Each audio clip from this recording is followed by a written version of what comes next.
This year marks the 5th anniversary of Britain's status as an ASEAN dialogue partner, upholding the UN Convention on the Law of the Sea, and with it the principles of the freedom of navigation in this part of the world matters to us just as it matters in the English Channel.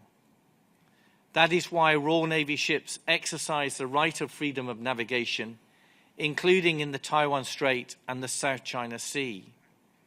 We are an active, responsible, and reliable partner in the shared cause of global stability.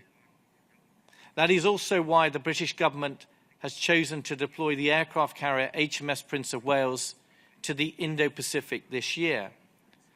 And the United Carrier Strike Group is in truth an international carrier strike group, incorporating ships and aircraft from many nations and following in the wake of similar deployments by both France and Italy. This brings me to my final point, the heft that we derive from our alliances and partnerships and why we can be confident. These are momentous times with a war in Europe and conflict in the Middle East. But just as momentous is the way the world is responding.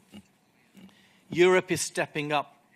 Defence spending in NATO is 30% higher than it was a decade ago, and it's set to rise even further, largely because of growing European budgets.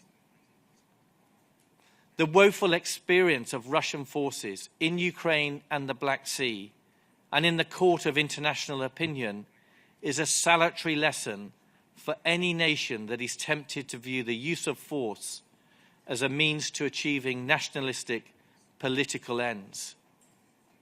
In Britain, we are clear that the security construct that keeps us safe is our status as a nuclear power, our membership of NATO, and our close relationship with the United States. And we know we need to strengthen this construct and adapt to a more dangerous age. That includes the need to integrate cyber and space more closely alongside the traditional domains of land, sea and air. I come to some straightforward practical points. Europe is not bereft of aircraft carriers. There's a French one, there's an Italian one, there's another British one. There are American ones that are in the area as well. So that's a sort of starting point. The second one, we have no plans to use our aircraft carrier in the Russia-Ukraine context. And I don't think that we have any expectation that Russia-Ukraine is going to suddenly erupt into something that is pressing us with our aircraft carrier. And if you say, well, actually, we're a stressed military and so on, the marginal cost of sending an aircraft carrier is £75 million.